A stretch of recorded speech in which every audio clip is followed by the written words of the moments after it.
listening to the Bourbon Nerds Podcast, Episode 5, 5 Nights at Freddie Johnson's. I'm Cody. I'm Garrett. And we are the Bourbon Nerds. What's up, Cody? How's it going? It's going really well. I'm excited that we get to record this for the second time because of a little mishap that happened last night. But yeah, it's been a great weekend, I think, despite a few little hiccups.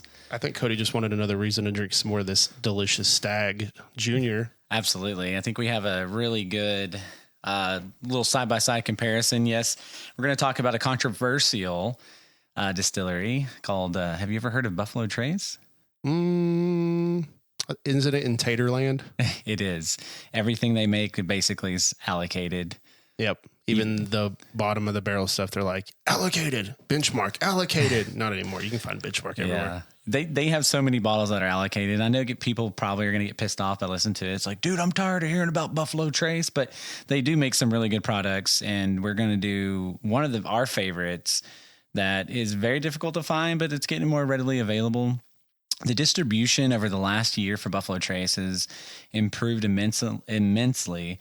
So overall, I'm really excited. I think this is great. I think this is the coolest name we've come up with for one of our episodes. So good job on that, Garrett. And then you had a great weekend we'll talk about. So from Barrel of Brain, we'll talk about Buffalo Trace and Sazerac. We're also in a Nerd Rage. We're going to talk about some of our favorite games of all time. Whiskey Sideline. What are we talking about today on that? We're going to talk a little bit about the Heisman finalists and winners. I also had a couple other things I wanted to discuss with you as far as sports go, so maybe it'll be a little secret. Okay, I've got something I want to throw your way too as well. Ooh. So, which you'll enjoy that conversation. In pop culture pour, we've got a ton of top fives from music, movies, shows. So stick around and find out. And Neat and Balanced, I'm going to talk about 5 supplements you need to be taking and why. And then last call, we're going to be sharing some great updates coming up on some exciting things that we're working on and things for 2025. So it's going to be a great year. We're looking to grow the pod, get some support, and reach more people with we're a man of the people. Yeah, I'm not shocked, but it is a little surprising to see where we've come since we started this around, I believe, was it September or November? November. Yeah. So this is our 5th episode that we're already recording, and the year hasn't even ended. I was just like, we need to get at least one episode out before the end of the year, and here we are at number 5. So that's pretty exciting. And yeah, there are a lot of really cool, exciting things coming up, a lot of really cool contacts we're starting to make, and some cool interviews. So looking forward to the next year, but we'll get there here in a little bit. Yeah, no, I'm excited. I've been looking forward to this episode since we talked about it, just to kind of get people to understand better who we are. I think as we talk through things that we love in our top 5s, I think you'll start to figure us out a little bit more. And I think that's really important. We want to be a man of the people. We want to be honest with our reviews, even if we get sponsorships. So if you're looking to sponsor us eventually, we're going to tell you what we think. So whether it's good, bad, ugly, we want to be honest. And yeah, again, we want to add value. We don't want to just be goofy and, come up with random stuff that you don't care about. We want to do topics, talk about things that you care about. We want you to learn something when you listen to our podcast, and we want you to be entertained. Are you not entertained? Are you not entertained? Yes, which I'll talk about that later. So, all right. Well, let's dive into From Barrel to Brain, because you've got a lot to cover. So go ahead, Garrett, take it away. So my From Barrel to Brain today is about the Buffalo Trace Distillery. It is the oldest continuously operating distillery in the United States. It's still family owned and located in Franklin County, Kentucky, and has a rich history that dates back to the late 1700s. So just some quick years here and dates. In the 1700s, the area was a migration route for Native American buffalo that crossed the Kentucky River. In 1786, Hancock Lee, who I'm assuming they named the Hancock Reserve with bourbon after, he was a pioneer settler, founded the distillery on the fertile land along the Kentucky River.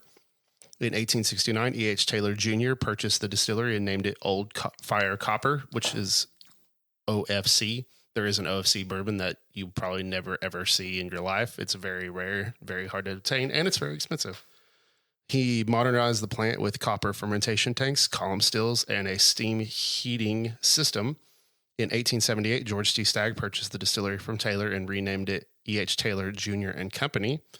1882, the distillery burned down in a lightning strike. Ooh, scary. The distillery was the first to install steam heating in its warehouses for climate control in 1886. 1900, the distillery was renamed the Stagg Distillery, and then only 4 short years later, he renamed it to the George T. Stagg Distillery. So he wasn't happy with the shortened expression, I guess. In 1921, Colonel Albert Blanton became president of the distillery. He led the distillery through Prohibition, securing a medicinal whiskey license to keep it operating. So I'm assuming in our Prohibition episode, when we said that Brown-Forman was one of the only ones, we didn't quite have the information about Blanton also having one. But there were, I believe, 6 that were given out. So he was one of them. Under I think it was the APH Stitzelweiler that was given one of those licenses that they operated under, which we talked about that in episode 3. Yeah. In 1952, the distillery was renamed Blanton's Distillery to honor Blanton. So I think John Wick would approve of that. And then 1990, the distillery was renovated and rebranded as the Buffalo Trace Distillery, named after its signature bourbon and then his historical buffalo crossing on the Kentucky River. So it's only been named Buffalo Trace for, 25 years? Yeah. So not too long it's been the Buffalo Trace Distillery. A couple things about E.H. Taylor and George T. Stagg. So real quick, Taylor was a descendant of 2 United States presidents, James Madison and Zachary Taylor. He worked as a banker and local politician in Frankfort, even serving as the city's mayor for 16 years from 1871 to 1887. It was while working as a banker that Taylor first began to finance local distilleries around Frankfort. George T. Stagg, he was born in December 19th, 1835 in Girard County, Kentucky. In November 1861, he enlisted in the Union Army during the U.S. Civil War, when he received a field commission to first lieutenant in January 1862 and a promotion to captain 6 years later. He partnered with Colonel H. Taylor, who was a bourbon icon and built a distillery in the Kentucky River, which we talked about that earlier. He purchased the distillery. During Prohibition, the George T. Stagg Distillery was one of the few distilleries allowed to bottle medicinal whiskey and produce new whiskey.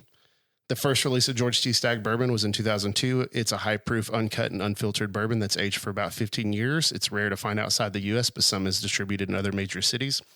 Now, I love George T. Stagg. I believe, to me, it's the perfect bourbon that I've drank. I've only been in this journey for a year now, but I think Cody would agree that it's probably the most perfect bourbon we've ever had. Absolutely. And when we drink bourbon, we're always extremely critical of it's too oaky. It has no finish. It's too thin. But when I drink George T. Stagg, and that, if you remember when we did that side-by-side between George T. Stagg and Russell's 15 at the cabin, I said, this is the perfect bourbon. And I'll stand by that statement. If you haven't had it, please, it's worth buying a pour. I know it's pricey. You can see it anywhere from $50 to $60 for it should be a 2-ounce pour at that price, but it is worth trying and enjoying that experience. It's worth every penny. It's hard to get a bottle of it. You can do it. You can trade for one.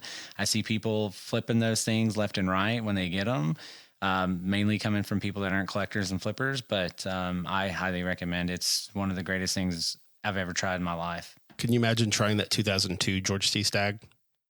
I did try it. The very first one? No, the 2002? Oh, no, sorry. I thought you said 2022. Oh no, the 2002 one. Oh no, yeah. I bet that was insane. Yeah, absolutely. I mean, I don't know if we'll ever have a chance. That was 22 years ago, but I bet it was delicious. I bet it was too. Just a real quick on the Stagg Junior. So Stagg Junior now just simply Stagg is the uncut, unfiltered Kentucky straight bourbon whiskey produced from Buffalo Trace's mash bill number 1. A couple things on the Buffalo Trace mash bills. The exact recipes are not disclosed, but some estimates have been made. Mash bill number 1, which is likely 10% rye or less, is your Stagg, your Eagle Rare, Buffalo Trace, your E.H. Taylor's. Mash bill number 2 is between 10 to 12% rye. It's considered to be higher rye, and that's going to be your Blanton's, your Rock Hill Farms, your Elmer T. Lee's, things like that. And then they have a wheated bourbon, which rye is replaced by wheat. That's going to be your Weller's and your Pappy's. And then last, you have the rye whiskey, which is thought to be at least 51% rye, and that's going to be just your straight rye. And now they have that new barrel proof rye, which I heard was supposed to come out a couple years ago, but now it's just now finally kind of showing its face, and I'm not really sure what happened there. But yeah, I'm not sure either, but I know the early reviews from people that have got their hands on one hasn't been extremely favorable of that. And I think that has to do probably with the secondary price. People are paying secondary for it, and then like, it's not. I think the thing is it tastes good, and if you can get it for MSRP, it's probably really good. But And that's the lesson is try not to pay secondary for these things, especially if you don't know if you're going to like it. Like obviously if you're a collector and you're never going to open it, like whatever, but if you're going to open it and drink it, you want to make sure that you enjoy it before you shell out a lot of money for it. Yeah, that's a rule of thumb that I highly recommend. I've bought bottles and people have told me it's great and I've got it and it's okay. Like, yeah, some of these might end up on our disappointing list that we have here coming up here in a little bit. Yep, absolutely. These bourbons, going back to Stag, these bourbons are non-age stated, though widely assumed to be 8 to 12 year blends, which I would attest to be based on my experience with these batches through the years. Some batches sip older and some taste a bit younger, but 8 to 12 years feels like the right range. In an interesting rebranding, Buffalo Trace decided to drop the junior from the label on the summer release in 2022, despite this release having all the hype and respect in the world behind it with the old name.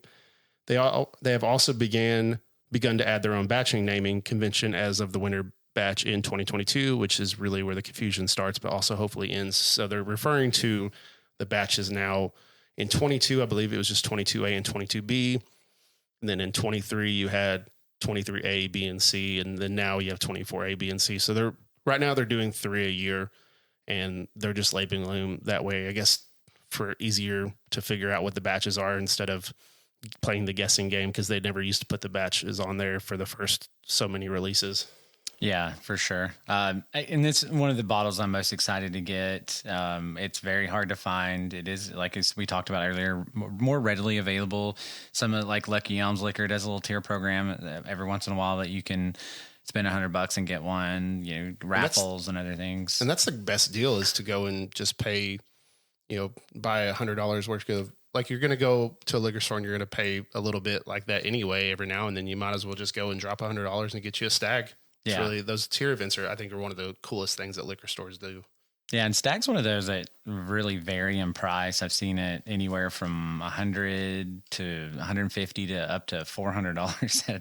You remember that liquor store we stopped down in Dallas and $400 get Stag. So, but it's a good one. He said he would come down to $350 though. So I know he was trying to catch you a deal and you weren't having it. Yeah, and I'll say this: I'm not overpaying for Stag anymore. I'll spend $100 to buy a bottle and get pay for it there, but. We're gonna before I talk about we're gonna talk about these Stags, and then I'm gonna give you a little bit of Sazerac history. So we've got the 23C batch, which is the one that I'm representing, I guess, today. Barrel proof, unfiltered. It's 125.9 proof. So I'm a big fan of the 23C. It fits my flavor profile really well. But again, we're doing these side by side, and then we're going to crown a winner. So which one? What do you got over there, Garrett? Well, real quick, the interesting thing about the 23C is it's actually the lowest batch as far as proof goes, and it's actually a lot of people prefer it, and it's very cinnamony apple. Mine is the 24A, which comes in at 127.6 proof, which is 63.8% alcohol by volume. This is the 24A, so this is the first release of 2024. This one, to me, is a little bit different than the 23C.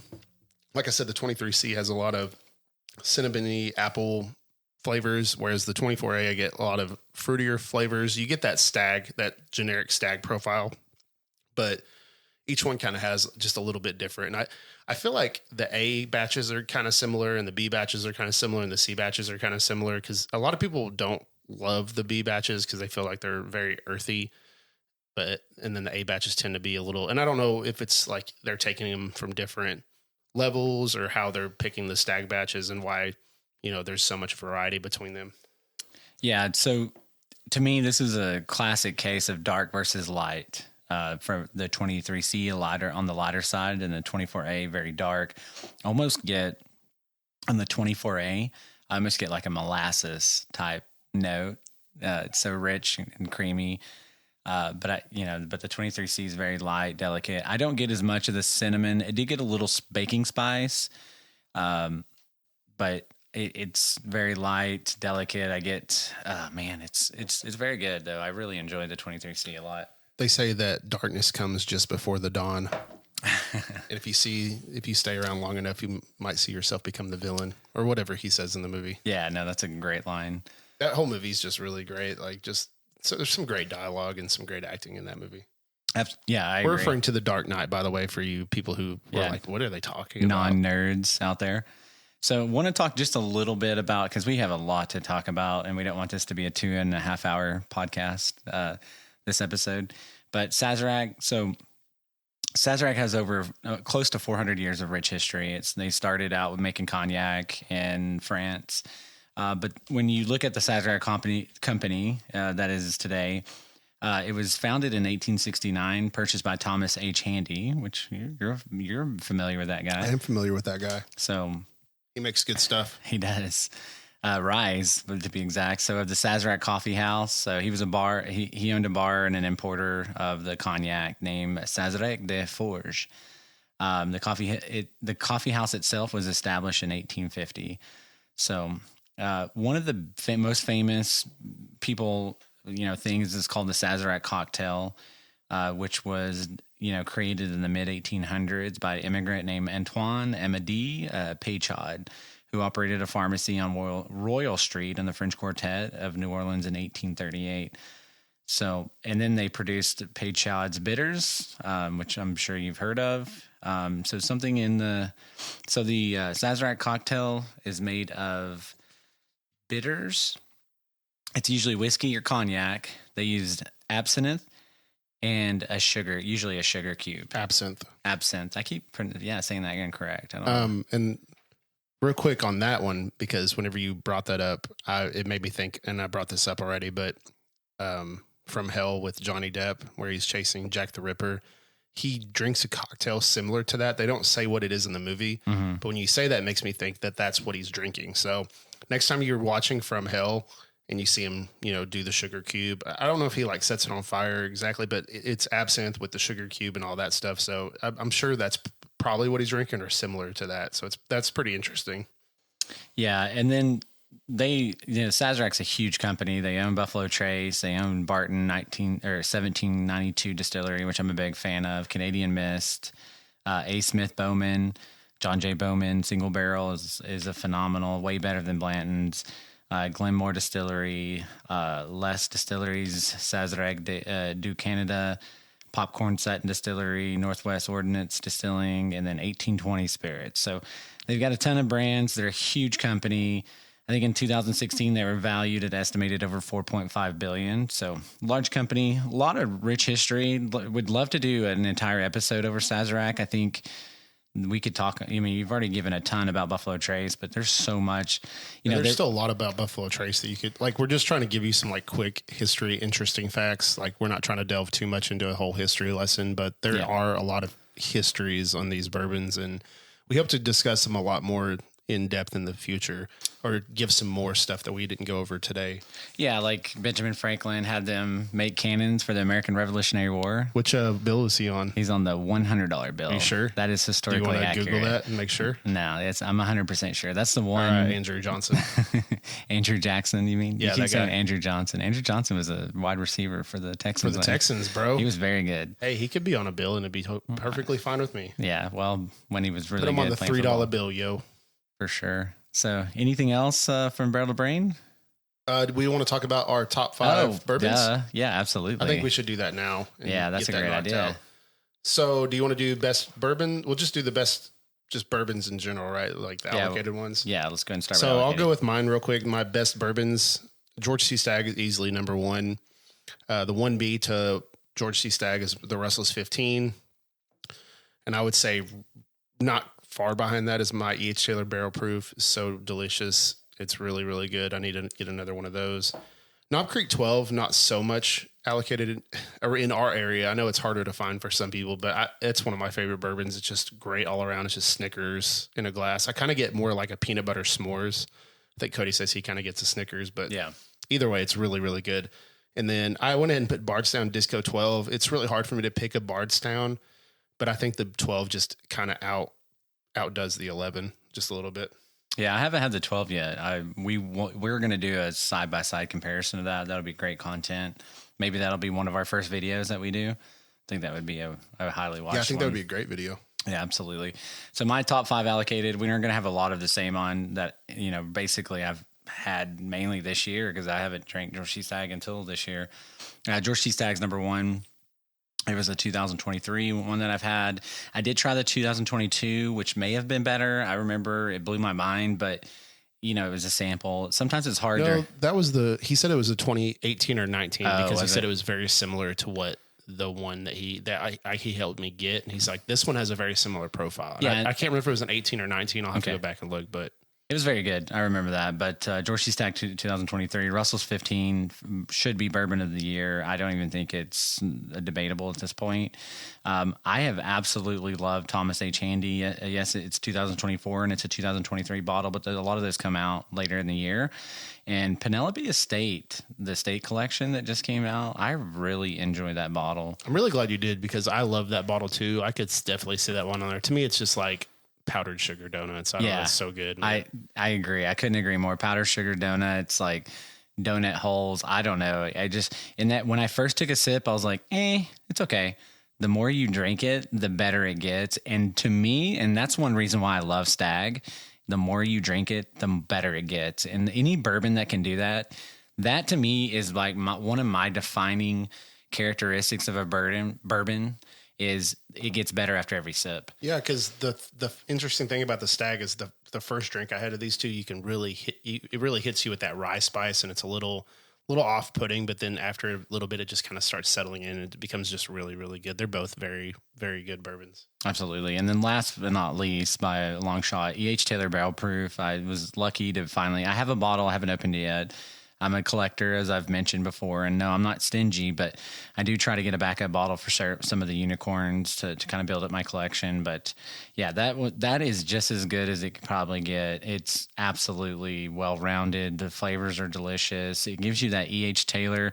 I get a really dark cherry note, and the finish lasts for ever, it feels like, but I was blown away by it. And it doesn't drink as hot as the proof is either. It's very, very good.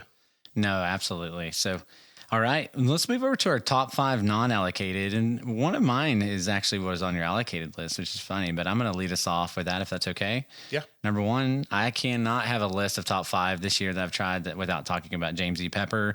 If you listen to episode 1, I sing James E. Pepper. If you're listening, you should sponsor us because... Not a sponsor. Yeah, not a sponsor, but I said I wasn't going to say that, but I did. Austin also can't talk today. Sorry about that. Still Austin Red Corn.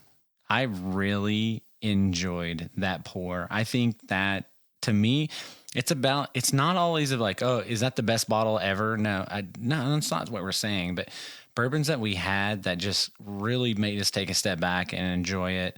And I know you didn't like that one as much as I did, but I really was a big fan of that. I think it was fine. And it could have just been because it was a fresh crack one.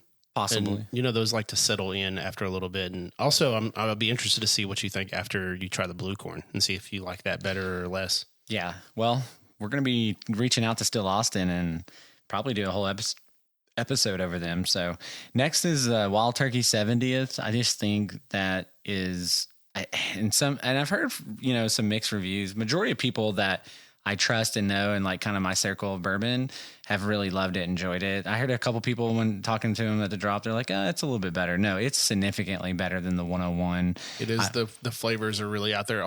Although I think it's probably at the moment considered allocated. So that would have made my non-allocated list. I just want to put that out there. But yeah, to me, I thought it was considered allocated. So I wasn't really sure. It was kind of that line, but it is. It's one of those, but we've found it in multiple places. So Goody Goody's been carrying it. So people are still putting it in raffles and stuff. So it's really hard to know. Yeah, it kind of is. It's one of those you can flip a coin on. And then Green River Full Proof. I am becoming a Green River supporter. They are now owned by Bardstown, which if you haven't listened to the podcast, we love Bardstown. They're doing phenomenal things. So excited next year to get out and go see their new distillery.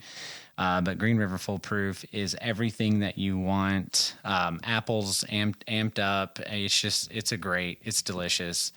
And then I can't have a top 5 list and not mention Knob Creek 12.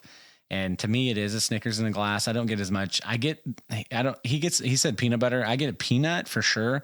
That's where the Snickers comes in, but I don't really get necessarily a peanut butter flavor. But you cannot, It's $69.99 most places. I think you can get a little bit cheaper, some Total Wines and stuff, or $65 to $70. But that bottle is as consistent as it gets. And I remember you even said you like it over the Knob Creek 18. Yeah. And to clarify, it's like s'mores and I guess like a roasted peanut, which could almost be mistaken for like a peanut butter flavor. Yeah. But I do get a lot more like toasted marshmallow and stuff from it. The reason I love the Knob Creek 18, very, very tasty bourbon. I wish it was a little thicker. You'd think an aged bourbon like that would be a little thicker. And I think that's where the proof might have came in. Maybe if it was a little higher proof, which I know Knob Creek likes to stay at that 100 proof range. But I don't know. And I think the value is there with the 12. You're paying significantly less for it, and it's just solid. So I would say, if you don't have a Knob Creek 18 and you want to own one, I'd say go for it. I'm not mad that I got one, but the Knob Creek 12 is just a better value in the end. Okay. All right. Well, Sharon, why don't you go ahead and talk about your list? So real quick, my non-allocated list, I have the Bardstown High Wheat. I think when I first drank that, it just blew me away. I really hope I can get a backup soon because our Specs hasn't restocked it. I don't disagree at all. Honestly, I would have put that on my list, but I knew you were going to have that list. So I was saying I was being generous and letting you have that one.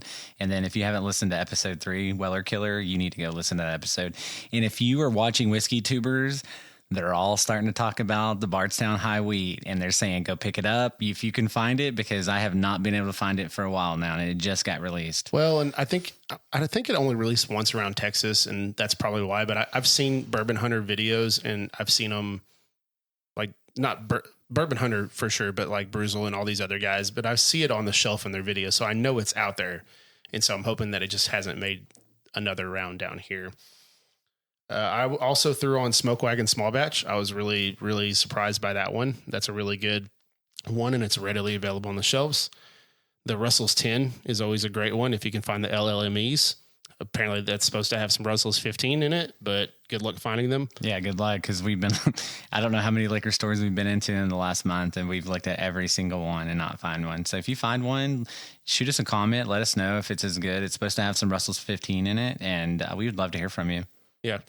The last two I have Baker 7. I just love Jim Beam stuff, so I have multiples on here. And then James E. Pepper I also had. I think that's just a really solid bourbon. Yeah, no, Baker 7's really good, especially if you get the one that's in the 8-year range. Which I'm still looking for. The only one I found was in that overpriced bourbon place. Yeah, I remember I was out with a client in McKinney. We were having dinner at one of the steakhouses there, and they had Baker 7. I remember I'd text you. I'm like, dude, this Baker 7 is fire.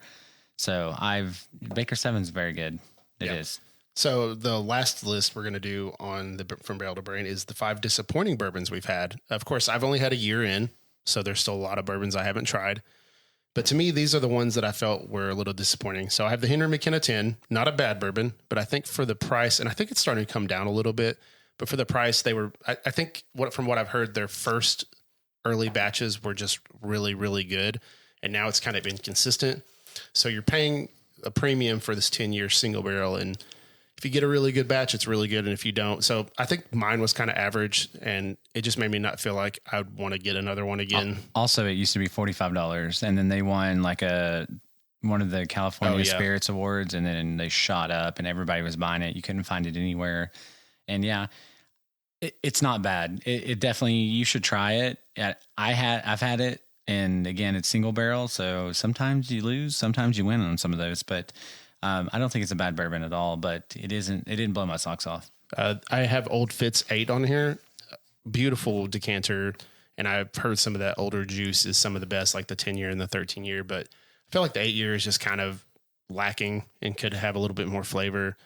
Some weeders I find a little more subtle. Like there's a lot of Maker's Mark stuff where I find subtle. So it could just be more of that, but it's a beautiful bottle. If you don't have one, I'd own one for the collection, but I'd go for like the 10 or 13 if you can, which the 13 I think was a distillery only.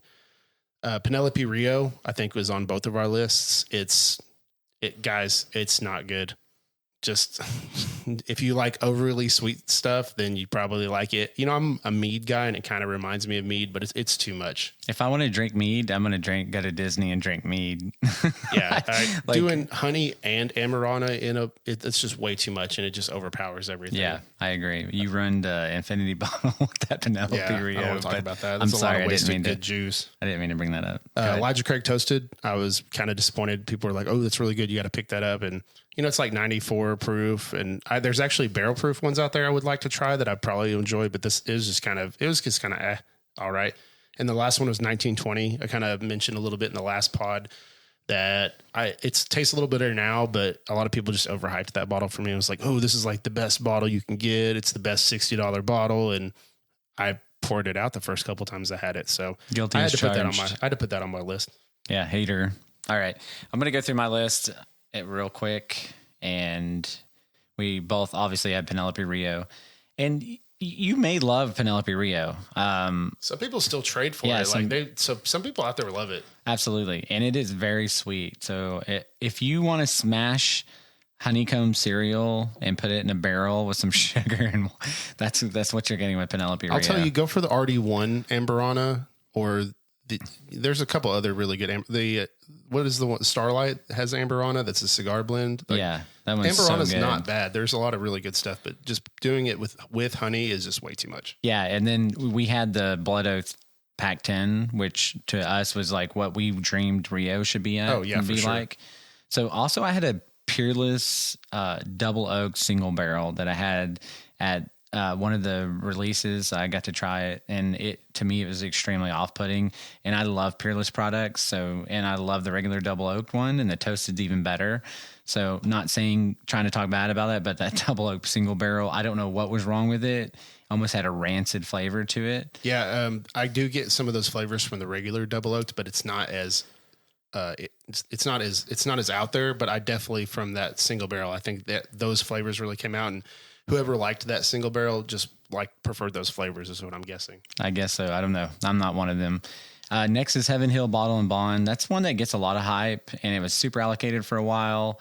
I've tried it. I have 2 bottles of it. I just not the biggest fan of it. And now they make gift boxes of it, so it's not as hard to get anymore. Yeah, definitely not. And it's not terrible or anything. I'm not saying that about it. If you love Heaven Hill profile, then it may be your jam. But I just, to me, it was overhyped, and I wasn't a big fan of it. I mean, it's hard to hate a bottled and bond, honestly. I haven't really had a bad bottled and bond. Yeah, and this one may be controversial, but Booker's and again, it's like, well, which Bookers? They're coming out with tons of them, and there are good Bookers out there. Don't get me wrong. The Kentucky Tea I thought was excellent.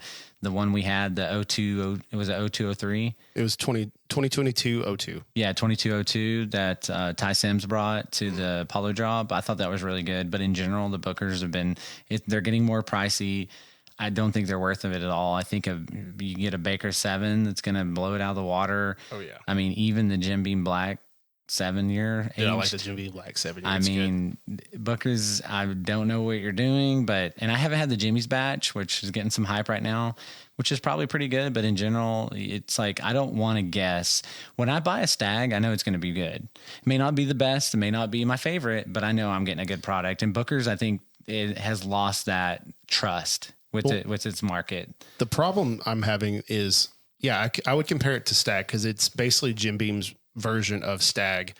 I think they're very similar age-wise and everything. They come out at a few batches a year. They're both, uncut, unfiltered barrel proofs. But Stag is significantly cheaper. It's half the price of Booker's, and it's just better. And like he said, the batches vary, but they're all very good. Nobody's ever mad at a Stag. The Bookers are just inconsistent. You're paying double for them. And so that's where I think and it's crazy because Jim Beam, a lot of their stuff is affordable. Like they do the Knob Creek 12 for $65. Like nobody does a 12-year for that cheap. So I don't really understand where they're coming with the Bookers. The little books are amazing, so I think the Bookers, they just need to try to figure something out there. Yeah, I agree. And we love Jim Beam. If you haven't, you obviously saw that. He probably even likes it more than I do. And I thought I was the Jim Beam king. And I guess I just can't bring myself to buy Booker's. It just doesn't make sense to me. Yeah, and this last one's going to piss a lot of people off. So if you might want to sit down if you're listening right now. Basil Hayden. I'm sorry, guys. Basil Hayden is the most average bourbon that ever existed on the face of the planet. And I hear people all the time, oh, yeah, we had Basil Hayden. It was so good. I made my old fashioned. If you're making an old fashioned with a Basil Hayden, you're not even going to be able to taste the bourbon. If you're going to make an old fashioned, use a rye, first off. If not, use something like Knob Creek 9 or something that's going to punch through. Oh, Knob Creek is a good old fashioned. Yeah, Knob Creek makes a really good old fashioned. People used to look at me weird, like, why are you getting Knob Creek in your? I was like, because it makes a good old fashioned.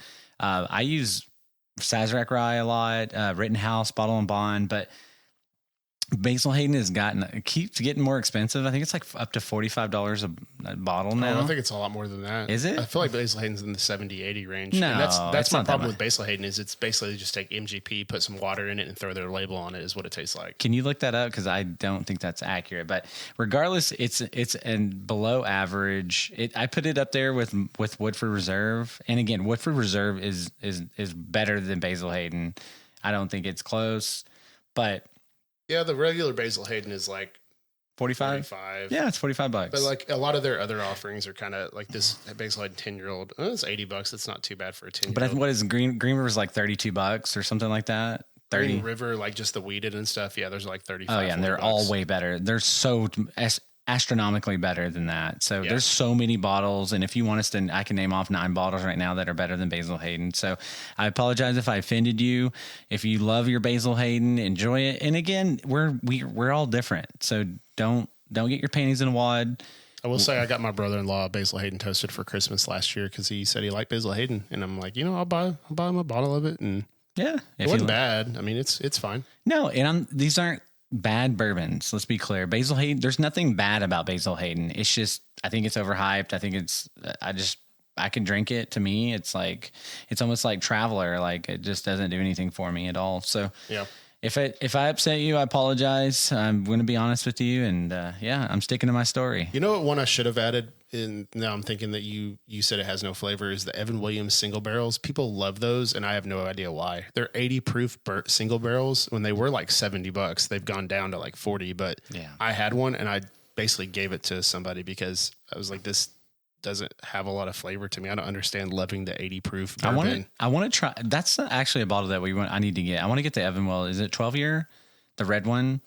Oh, it's 12 or 14 or something. Yeah, the one from the distillery. Yeah, I want one of those too. I think it is 12 year. Yeah, I want one of those. I want to get one of those. But yeah, I don't. I've heard those are really, really good. I don't disagree with you at all. So, all right. Well, I think that's going to conclude from Barrel to Brain. And now what time is it? Nerd Rage! Nerd Rage, bro. Here we go. All right. We're going to talk about our top 5 favorite games of all time. So you want me to kick it off or you want to go first? Hey, you go first. All right.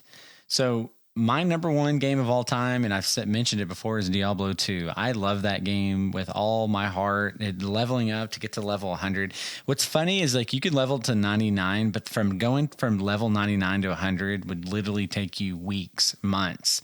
It's interesting, but Sorcerer was my favorite character. Just killing stuff, killing bosses, playing with your friends. But even before you could play with your friends, sometimes you'd play offline, but really enjoyed that. That game was transcendent for me. It has a soft place in my heart. I'm always just been a huge fan of that.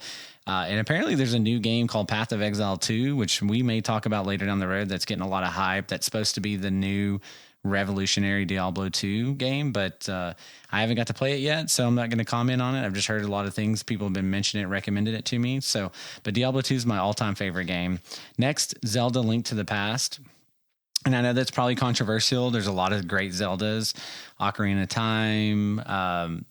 There's another Zelda that was really good. Breath of the Wild. Yeah, Breath of the Wild, which is, I think, higher rated if you look at top 10. I think it's one of the highest rated Switch games of all time. Or it's up there for sure. Absolutely. But Zelda Link to the Past was a game that I beat and continued to beat over, and I enjoyed just playing it overall. Like, it was such a good game. I even played it. I think it was like 2 or 3 years ago. I had a Super Nintendo mod or whatever on my computer that you could play the games, and I played Zelda and everything, but I still enjoyed it. Like, I think it was just one of those games you're growing up, you have, and you're like, man, I love this game. It's you gave me a hard time about it, my Game Shark, and you're over here modding Yeah. Well, I'm modding, but I wasn't cheating. There's a big difference. Modding, like a moderator to play the game, not to cheat. There's a difference. Mm-hmm. Anyways, sure. I'm going to keep talking about my next. I know you're going to get excited about this one. 007 GoldenEye. GoldenEye, the man with the golden gun. So, yeah, the golden gun, the battles, the 4-screen, N64, like transcendent first-person shooter, I remember. And I know a lot of people, think about Halo and Halo 2, which I think Halo 2 is a lot better than Halo 1. But yeah, GoldenEye was like, Tostino pizzas and GoldenEye. That's life, and man. You're like when I'm boxes, 10 or 12, you're creating boxes around your screen so people can't scream snipe you. Yeah. Oh, 100%, dude. You're like, don't look at my screen. Don't look at my screen. Did you ever do the fat heads? That little glitch that I had. Heads, that was so much fun. Just these big, stupid fat heads. That's probably where the fat head poster things came from, is from the GoldenEye game. Yeah, if you're listening and you're a 90s kid and you're like screaming like, oh my God, I love GoldenEye. It's so good. So, and I actually switched my list up. So Super Mario 3. I love Super Mario Brothers 3. Did you beat that one when you were 3? No, because I beat the first one of all time. Yeah, remember my son beat Mario 3 when he was 3 years old. So my little mom impression. Super Mario 3 at 3 would have been that would have been sick, but that came out several years after. But yeah, Mario 3 is good. It's the one with the raccoon tail. You can get the flutes. You can beat that game in like 7.5 minutes, 7.5 to 11 minutes if you know no life. No, there's a shortcut with getting flutes and transcending to the last level. It's funny. It's like you just don't want to have fun. You just want to try to see how fast you can beat the game. Yeah. And then I had Street Fighter 2, which is a phenomenal game. But after thinking about it, and then I got excited talking about my honorable mention, I bumped up Earthbound. Earthbound to me was the first RPG that I love that game. The story was great. The powers, just like, man, me and my friends were really into that game. Ness, if you play Super Smash Brothers, Ness is from Earthbound, the kid with the baseball bat. So I really love that game. And it's one that really I remember still to this day. It was very expensive back in the day. I think it was like $100, and that was a lot of money back then. It's pretty common now. Yeah, it's super common now. But back then you had a huge manual that you had to have with all the different enemies and stuff and their attack powers and stuff like that. I think it was like Pokemon took a lot of things from Earthbound. If you've played Earthbound, you would be like, oh, dude, this reminds me of Pokemon a little bit. You didn't have any things, you're not throwing little Pokeballs or anything like that. You were little kids and you had superpowers and you would meet friends and they would add to your company. And then it was like a turn-based RPG. Kind of like Final Fantasy. Yeah, like Final Fantasy, kind of. So it really transcended games. I think if you've ever played it, you would know that it was a really good game. So, and that may be controversial, but those are my top 5 games, and I'm sticking to it. Go ahead.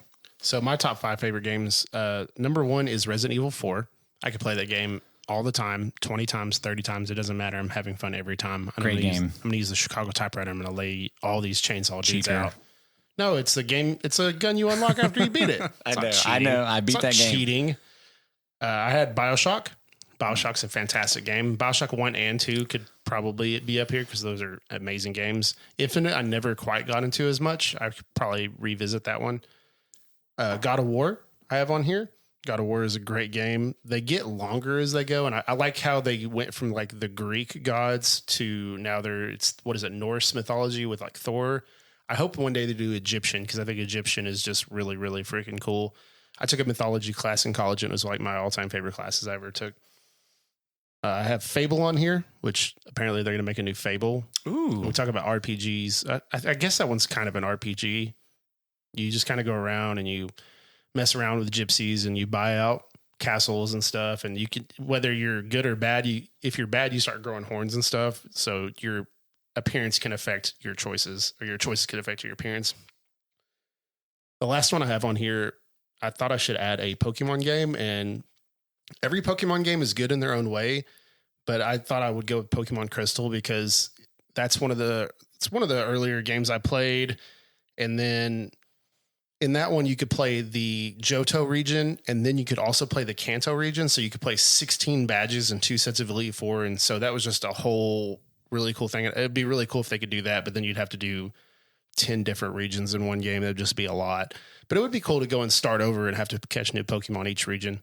But yeah, so those are mine. I had a couple honorable mentions I just want to mention real quick. I always loved playing Sonic growing up. So Sonic was always really fun. Yeah, absolutely. And then NBA Jam.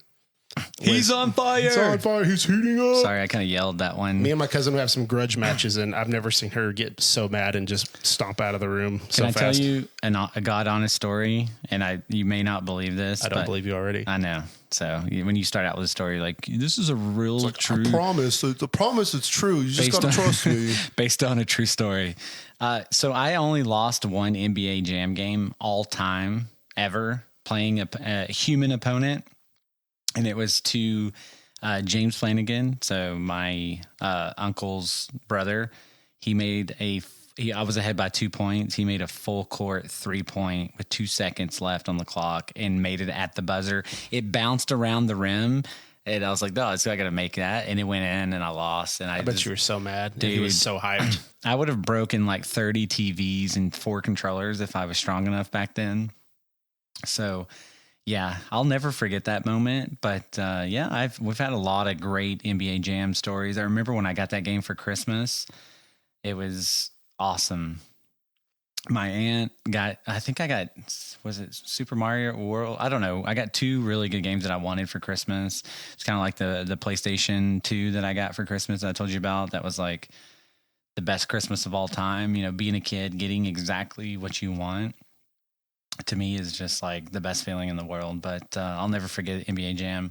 All you had to do was give me Ninja Turtles and I was happy. Yeah. But that's, I think, all we have for Nerd Rage today. Do you have anything else for Nerd Rage before we move on? No, just another honorable mention, Mortal Kombat. We kind of talked about that, you and I. That could have easily gone in my top 5. I don't like fighting games. You kind of hit the nail on the head. They kind of get boring after a while. Yeah, I don't have the attention span for him anymore. And I used to love Mortal Kombat, especially Mortal Kombat 2, because you could unlock Reptile, and he's my favorite character until they started making him an actual reptile. And I'm sure it's to distinguish him from Scorpion and Sub-Zero, but I just always thought he was a really cool character. Like, he's my favorite part of the first movie. Have you seen the first movie, Mortal Kombat? Yes, I have. When that little reptile goes into it, and it's just like Reptile, and they're like, yeah, they did it. He said the thing. No. Test your might. Mortal Kombat. That's a cool song, though. That is one of the that song pumps me up. That song is great. Yeah, they're just like, hey, we're going to make a song for a fighting movie, but you don't have to go too hard. And he's like, hold my beer. Yeah, hold my beer. Yeah, that'll conclude Nerd Rage. Now let's move over to Whiskey Sideline and talk about the famous Heisman Trophy. So I don't think anybody was surprised that Hunter won, but I think they even said that the vote for just like us was easily Gianti, and Gianti should have won. You look back on previous running back people that won the Heisman, like Mark Ingram and Reggie Bush, and he just blows their stats out of the water. I think the only stat that Reggie Bush beat him on was yards per carry, but he had a ridiculous like 8.7 yards per carry, and Gianti's is 7.8, which is nothing to scoff at. Like, everybody says, oh yeah, look at all the carries he's got. He's still averaging like 7.8 yards per carry. So yeah, absolutely. I think that Hunter, is he one of the greatest two-way players? Sure, because there's not a ton of two-way players, but he didn't lead stats in any category, offensively or defensively. He'll be a good NFL player. It'll be interesting to see if they do both ways in the NFL, but I just don't think he was the best player in college football personally. So I just can't agree with that, but it is what it is. I don't know. No, I mean, Ashton should have got the Heisman. And yes, it's one of the closest races. I think they actually dated it back to the Mark Ingram, which I think it was around 2009. If I remember, I don't have my dates. I'm not going to belabor it too much. I really think he got snubbed. Travis Hunter is a transcendent player. Like, playing both sides of the ball and the level that he does it is so extremely talented and rare. But this guy has made Boise State one of the best teams in the nation. And that's another thing, is Colorado didn't even make the playoffs and Boise did. I think that should have something to do with it, you know? Yeah, and there's no way in hell Boise State would be a playoff contender without Ashton. There's just no way. No, Travis Hunter doesn't make up that much offense to do. No, definitely not. So he got snubbed. It's very unfortunate. Heisman, we all know who really should be the Heisman, and it is what it is.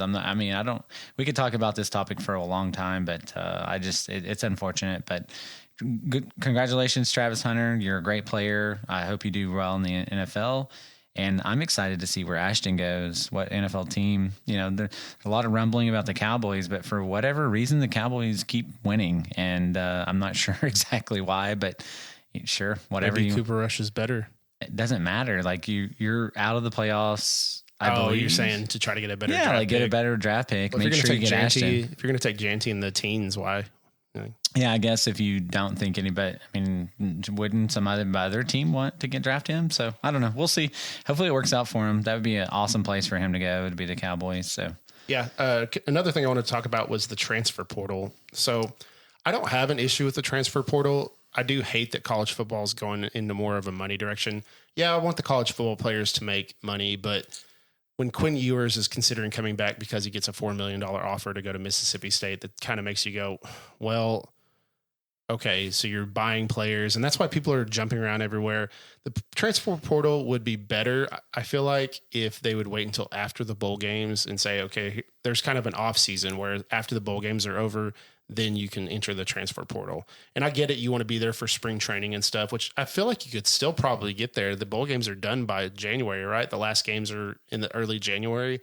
So I don't really get that. I guess they're trying to enroll for that next semester, but I don't know. It's still silly. And the reason I bring this up is because Marshall they have to get out of their bowl because 30 of their players are transferring. And that's just ridiculous to me. It's kind of crazy. It's worse than NFL free agency. It's probably worse than any free agency, honestly. It's just kind of a headache right now. Yeah, and I had talked a little bit about when I was like, man, college football's dead. That transfer portal needs to be reworked. And hopefully they will. And I'm assuming they'll have to close the gap. There's just no loyalty. I think a lot about what I loved about college football was some of the major games, the rivalry games, right? Like Bedlam, which broke my heart when they couldn't come to an agreement to redo that game, even though Oklahoma State is the worst they've been in 33 years, which we're not going to talk about. OU wasn't great either. That might have been a fun game. Yeah, it probably could have been the mud bath, right? But just the Bourbon Bowl. The players just jumping ship, can't even play a bowl game. Like there's just no loyalty to that. And that is an ugly part of the college. And even though I'm super excited about the playoff expansion, and I think college football has so much going for it, that's definitely an area that they need to tie up real quick, along with overtime. To me, those are the two biggest glaring issues with college football today. And if you fix those two things, because I've always been an NFL person, just because I love fantasy football. Yeah. I may turn into the biggest college football fan ever, and then hopefully Oklahoma State will get better at football. That'd be great. The last thing I wanted to talk about, which this is my problem with the NBA, is I feel like there isn't any more setting up an offense, and it's a lot of one-on-one ball. It almost reminds me of street ball, but I saw a statistic where the Bulls and the Hornets played the other night, and there were 75 missed three-pointers. Holy crap, guys. And that's just what I said. I was sitting at BJ's Brew House, which is one of my favorite places. And I'm just sitting up there watching, and it's like, jack up a three, rebound, throw it out, jack up a three, run down the court, jack up a three, jack up a three, jack up a three. And I'm like, holy crap, do we not set up offenses anymore? Or is this just not? And I think that's why coaches in the NBA are just kind of non-existent. You're like, okay, we'll just throw JJ Redick over there on the Lakers and then let LeBron and them do whatever they want to do, because it doesn't matter who the coach is anyway. And even Greg Popovich is just like, one day we'll add a 4-point line and it'll be a real circus. Then he's getting paid, but I don't really know if his heart's all in it like it used to be. And that's my problem I've had with the NBA, along with just the drama and the politics. But 75 missed threes. Come on, guys. Like, let's try to set up some offense, get it down low, which I know there's not true big men anymore, which is also sad. I mean, you don't get those Shaquille O'Neal kind of guys. Now you have Chet Holmgren, who's like 7'3" out there jacking up threes too. And I don't know. I hate that they've kind of gone that way. And to me, it just makes it less entertaining personally. Yeah. So I'm on a different side of the fence in some regard. So thanks, Steph Curry, for running the NBA. Yeah. Steph Curry. Even when it was Kobe Bryant, people were like Kobe, but Kobe was still a team player and setting up off the triangle offense, and Yeah. So that article, I saw that article as well. I think it's clickbait. Like, there's a lot of clickbait in the NBA, and I don't disagree. We're talking about the Chicago Bulls, which is one of the worst teams, I think, in the NBA. Yes, it's turned into a 3-point shooting extravaganza. Boston Celtics have found out statistically, if you shoot up more threes and make a certain percentage by statistics, you're going to win the game.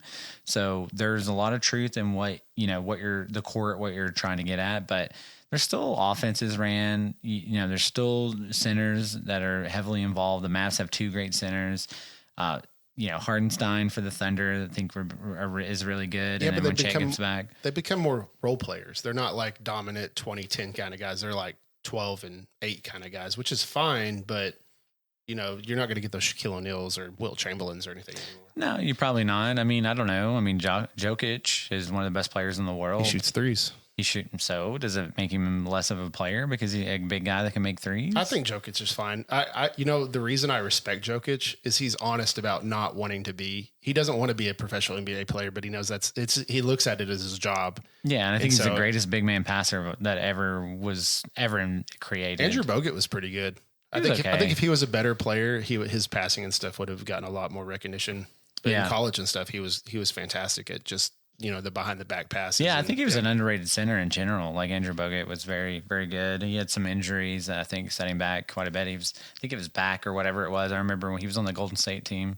Yeah, he was kind of all over, but he had a decent career. But yeah, Jokic is a great passer and he's a triple-double machine. Yeah, so we still have a million things to talk about, but before we leave Whiskey Sideline, I wanted to talk about the Mavs Thunder game. The Thunder dominated the Mavs. I'm not hitting the panic. So to be clear, if you haven't listened, I'm a huge Mavericks fan. And yes, I do also like the Thunder and I support them. I live in Oklahoma. I've been a Mavs fan. Thunder came after, so I'm going to stick with the Mavs. We did not have PJ Washington, but one thing that irked me about that game, and yes, SGA is phenomenal, but 2 things. One, people are saying that, SGA is better than Luka, which I don't agree with. And the second thing is Luka quit in that game, which really pissed me off. Like the first half was if you watch that game, the first half was like a playoff game, and the Thunder are out to win the damn cup, which we should talk about the next episode. I just don't think we quite have time for that because I know you're not a fan of that, but the Thunder are damn good, and you have the number 1 and number 2, and I do believe Nico Collins has done such an amazing job with the Mavs in general that will make some adjustments. Is that his name, Nico Collins? Yeah. Oh, okay. Wait, is it Nico Collins? Maybe I got it wrong. I don't know. I was like, is he wide receivering for the Houston Texans and the GM for the Dallas? That would be wild if they have the same name. I wasn't trying to derail you there. I was just like, is that his name? I think the Thunder are great. I wouldn't say that SGA is necessarily better than Luka, but he is just a scoring machine. He's going to average 30-something points a game. I think Luka's great, but I also think SGA is great. And I think it'll be interesting to see how their careers go. I mean, Luka's already made a final. I think and SGA is still pushing for his final. So yeah, and he just hit a 40-point triple double, which I think he's like an 8th of all time or something. And 40-point triple doubles. It's Nico Harrison. I apologize. Oh no, you're good. I just wanted to double check. I was just like, I got texts. We don't need people calling you out again. Yeah, I know for sure about my Alexander Hamilton mistakes. And I see people put on Facebook that they say it's not close. I don't necessarily think it's just like a runaway that Luke is better than SGA. Oh, no, I think they're no, both fantastic Did players. I say that? No. Okay, someone on sure. Facebook said that no, it's not. It's not a debate. And I'm like, it kind of is a debate because SGA's been pushing. I think he's got a scoring title, but he's been pushing it almost every year the last few years. And yeah, SGA is amazing, and like he doesn't get enough love. To be fair, on he wasn't even in the top 5 MVP voting a couple weeks ago. I haven't looked at the recent one, which is just insane. It's insane that you have Jokic up there and they're not even a top team in the West. Yeah, the voting. How do you not have Gian? It should be Giannis and SGA. And probably who would be it for the Rockets? I can't even think who the best player of the Rockets is. I don't watch the Rockets. I don't know. They might not have like an they're MVP super candidate. young. It could be more of like a Coach of the Year candidate there or something. But to me, the top are SGA and who did I say? SGA and Giannis. Yeah, Giannis is having an insane season, and he just gets no help there. And I hope they don't waste his talent in his great years. I mean, he did win a championship though, so. Yeah, I mean, that's really all you can hope for these days. So, all right. Well, that's all we had for Whiskey Sideline. Now it's this is gonna be a long one in pop culture pour. We got a ton of top 5 favorites to talk about. So, where do you want to start? I think we can run through albums real quick and kind of just do our albums and then the artists. Sure. So for albums, I wanted to just throw out 3 Days Grace 1X. He wrote that while he was in rehab, and I think it just shows in the lyrics, and just about every song on the album is great. I have Wisconsin Death Trip by Static X. I think that's the best, one of the greatest industrial metal albums of all time. Love Dumpling. Push it. Yeah, don't push it. Like, it's so good. It just gets, the whole album just gets me hyped, and you're just like, and you're just headbanging. I have Deftones Around the Fur, and that one could have easily been White Pony, which is also a fantastic album. Honestly, it's really hard to pick my favorite Deftones album, but I just had to go with Around the Fur. It has like my own summer hyphenated shove it. My all-time favorite song is Changing the House of Flies. So, and that one's on White Pony, but absolutely great album. Those are kind of like 1A, 1B to me. I also have Saturate by Breaking Benjamin, which is the album they had before Phobia, which is the one with So Cold. So I'm sure a lot of people caught them during the So Cold era, but that album before, every song is a banger. I think it's a criminally underrated album. And then lastly, I had a 2-parter. It's the Silver Scream 1 and 2 by Ice Nine Kills. I couldn't pick a favorite between those two, but they're just amazing, amazing albums. Real quick, my favorite bands: Ice Nine Kills, Coheed and Cambria, Deftones, Mastodon, and Ghost. I had a couple honorable mentions. I have AFI and the Smashing Pumpkins, but those could have easily been up there. Smashing Pumpkins are one of the first rock bands I ever got into, but the world is a vampire. Absolutely. All right. Well, I'm going to talk about my 5 favorite albums and then 5 favorite bands. Linkin Park, Hybrid Theory. That album is so freaking good. Like, listen from top to bottom. That album is excellent. Like, there's not a bad song on that album. No, I think I personally prefer Meteora a little more, but they're both such great albums. But those first 2 albums were just so amazing. Epic. Incubus, Morning View. I've listened to that album a billion times. Traveling, I used to go. I went to Oklahoma State for a while and was traveling back. I had a girlfriend at the time. This is a long time ago. Obviously, I have a fiance now, and I love her to death. She's beautiful and amazing. Suck up. Trying to get some brownie points. But yeah, that album is so good. It just has so many good songs. Literally every song on that. I believe my favorite song is on that album, The Warmth. I'm pretty sure it is. I don't see it on here. Is it not on that one? But that is my favorite song by them. But like Morning View's on there. They've got a ton of good songs on that. That album's fire. Queen, A Night at the Opera, Bohemian Rhapsody, one of the greatest songs that was ever created. If you've ever tried to sing that karaoke, it's one of the hardest songs to sing, but it's so much fun and people will sing along with you and it's phenomenal. I couldn't leave off Pink Floyd, The Dark Side of the Moon. That is such an iconic album. Did you ever get really high and listen to that with The Wizard of Oz? I have not done that, but I heard it's a lot of fun. Yeah, I heard it matches up pretty perfectly. I'll have to do that one day, maybe. I don't know. There's a time where the lion on the beginning roars, like the opening credits, and there's like a roar in the album, and that's where you kind of sync them up, apparently. Yeah, and it's actually pretty crazy how well it lines up, because there's like something with the witch that goes really well with it. I don't know. It's pretty crazy. I did want to add real quick, Make Yourself is the album where Incubus has that song, The Warmth. Oh, okay, Make Yourself. That's a great one with Pardon Me. God, yeah, that's a fantastic album. So I apologize. Make Yourself is the album. Oh, okay, I was gonna say. I mean, Morning View is great. That's Morning a great View album. But Make Yourself album. is great. Like with Pardon Me and Stellar and Drive. Like, that's just an insane album.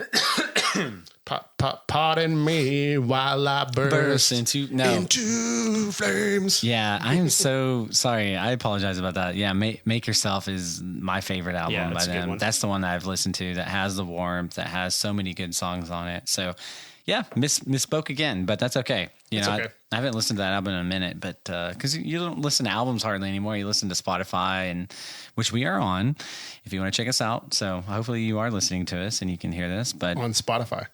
Yeah, YouTube, Amazon Music, ton of stuff.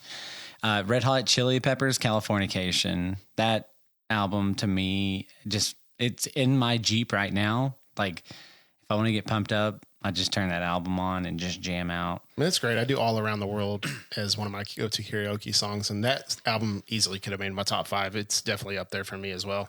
Yeah, it's very good. So top 5 favorite bands. My all-time favorite band of all time is Red Hot Chili Peppers.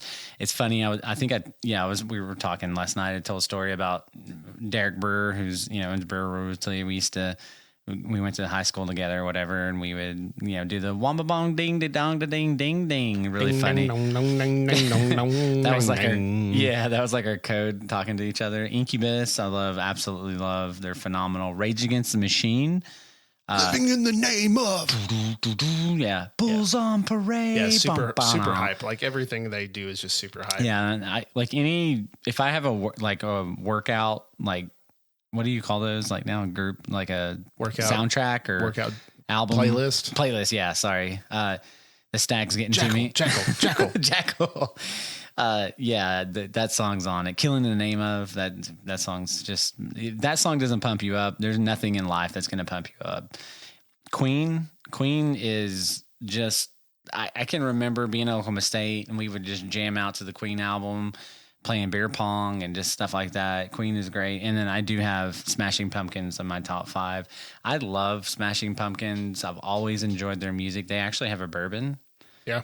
I think it's from FEW. Something like that, I believe. And it's not super pricey. I need to pick up a bottle. We need to pick up a bottle and we'll do a review. We'll either do a video or we'll do a video and talk about it on the pod and review it live or review it with you guys. So that's my top 5 favorite bands. And yeah, so let's. I did want to say one thing about Red Hot Chili Peppers is they cameo in some of the most random movie moments ever. Like if you go back and look at Flea, he's in so many different movies, and you're like, what the crap? Yeah, like, why is Flea here? Yeah, like he was the tattoo guy in Son-in-Law. I believe he was one of the random Russian dudes in The Big Lebowski. The lead singer Anthony was in that Patrick Swayze and Keanu Reeves. Oh, Point Break. Yeah, he was one of the drug people. But like you just see them just randomly in movies, and it's pretty great. But you should go and check it out. Flea's been in like 10 different movies cameoing. Yeah, and I watched him, I think it was in March or May at the Texas Rangers Globe Field. I can't remember exactly the date, but they still rock. They don't have, one of the, original band members, but in general, they can still put on a hell of a show. I enjoyed every second of it, had such a good time, sing along with them, just had a great time. So let's move over to favorite shows, and then we'll talk about favorite movies. So top 5 favorite shows. You want me to go first? Yeah, go for it. All right. Go for gold. Go for gold. Go for gold, Jeffy. All right. My number 1 favorite show of all time, Game of Thrones. Yes, the last season wasn't the best, but that show has everything and then some. Yeah, the intro music for that. Good. That was pretty good. It's pretty accurate. Lannister always pays their debts. It's a lot of people just hated the last season, and I don't think that ruined the series by any means. No. A lot of people felt that way. I believe that a lot on George R.R. Martin.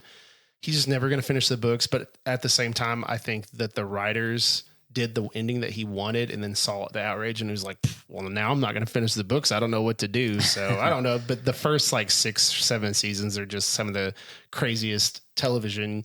You knew after the first season when the main character gets Ned killed, Stark. you're just like, oh, well, okay. I guess this is what's happening. Is he really dead? Like no, are they going to bring him back? There's no way. Yeah. Maybe this is like a, where you see like a flat or like a future, what could have happened. And then I was like, surely and then like, no, he's dead. And I think some people were upset at some of the just left behind storylines like the Faceless Men and stuff.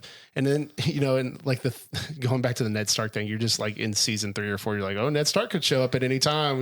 Yeah. So, you're just hoping these come back, and then the Red Wedding gets, you're like, yeah, I don't think any of these guys are coming back. Cause you love his character. Like it's great. And they also have some of the most hated television characters ever. The bastard of not the bastard. Is it the bastard? No. Yeah. Joffrey definitely. But I'm talking about what's the other dude's name that gets Theon? I can't think of his name, but he held him captive. Him and Joffrey are 2 of the most hated television characters ever. And then you have the guy who burned his daughter alive. Is it Tanis? I can't remember his name, but yeah, there's some really hated characters on that show. Yeah, it's such a great show. Then second's Breaking Bad. Breaking Bad is great from top to bottom. I know you think Jesse's annoying, but yeah, Jesse's a little annoying, but the smart thing about that show is they only went for like 5 seasons, so they didn't try to do too. They have done some spinoff stuff, which I've heard is also pretty good, but they kept it to what they wanted, which is what shows like Supernatural and stuff should have done to keep consistent. I love Breaking Bad. I think it's one of the best shows ever invented. And I mean, it could easily be number one. I think when you look at, for me, Game of Thrones and Breaking Bad, it's literally a coin flip for those. Next is Stranger Things. I absolutely love. And when it gets out of Breaking Bad and Game of Thrones, which are clearly my number one and number two, like you could mix these around a little bit. Obviously, my fifth, I would put in fifth or sixth place, but for my list today, this is where I'm at. But I love Stranger Things. If you're, it's set in the 80s. You're like their time period. You just connect with it.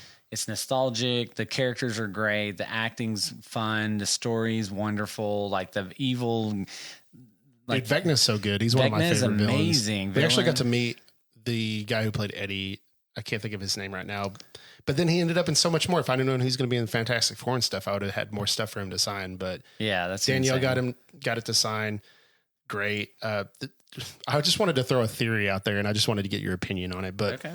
And I think a lot of fans have this theory about Stranger Things. But what if in the last episode it comes out to be that this was all just part of their D&D campaign, and it was just all just in their imagination? How would you feel? I'd be pissed off. I think it would be clever, but at the same time, I think it would upset a lot of people. But it's just like, I hear that theory and I'm like, man, that could definitely be something that I could see happen, because all these villains are D&D characters. And so it would make sense. Yeah. Right? So before I give you the rest of my favorite shows, I'm ready to crown a winner because I have no more stag left in my glasses. I'll stick with 23C, I think, as a slight. It's fair.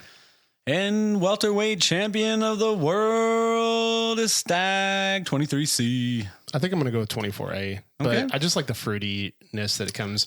Dude, this infinity bottle is insane. Do you want some? Yeah. It's really good. Here, I'll give you this glass over here, but I don't. So you keep saying fruity, but I don't get fruit. You don't get a fruit note from that? That's insane. I get like a dark cherry. Like a dark fruit, yeah, but you say fruity like it's Fruity Pebbles. I get like the dark molasses. Oh, no, I'm talking like... I get like a dark cherry molasses. Yeah. Well, fruity to me though is like light and crisp. I get a little bit more of that. Yeah, I misspoke there, I guess. Yeah, but your infinity bottle is fire. I'm gonna add to it later. It's gonna be delicious. Absolutely. If you can keep making that, it would be millionaires. But I'm gonna put a big Bourbon Nerd sticker. This is the Bourbon Nerds infinity bottle. Yeah. So Stranger Things, excellent. Next is Ozark. If you haven't watched Ozark, it's such a good show. Jason Bateman stars in that. If you don't chew Big Red, then F you. God, I love that. If you're not first, you're last, Ricky Bobby. But Ozark is so good. When I said that, it's about a family you can connect with. The cartel's in it. Julia Garner as Ruth is the Beth Dutton before Beth Dutton was. I think it came out before Yellowstone. Yeah, I think so. It's 2017. Yeah. Yeah. I mean, it's around the same time as Yellowstone, I think. I think Yellowstone started in like 2017, 2018. So two of the strongest women of any shows I've ever watched is Ruth and Beth Dutton, and they go hand in hand. I know you haven't watched it, and you need to watch it with your fiance or your wife. Sorry. I have a fiance. You have a wife. Yeah, I don't have both. Sorry. Danielle, I don't have another fiance out there. Don't worry. Scratch that from the record. No, anyways, but Ozark's from top to bottom, great show. It's got suspense. It's got a love quarrel, like keeping your family together. Like it's so good. And then last, and this will be controversial, but Friends. I love Friends. I've always loved that show. That's the show I rewatch. I'll be at the gym on the treadmill. They'll have Friends on, and I'm like watching. I'm like, oh, I love this episode. This is the episode when Joey and Chandler, do something stupid. It's not the worst show. It could be worse if you would have said Seinfeld. I would have really judged you. No, Friends is way better than Seinfeld, in my opinion. But Friends is so good, and like. It hurts me to leave Sopranos off. That would be my honorable mention. Sopranos is such a good show. I think the ending of that, which the ending that upset some people, but I thought it was a pretty interesting way to do it. Like you kind of know what's going to happen in that. So I thought it was pretty interesting. All right. Well, what do you got on the menu for us today?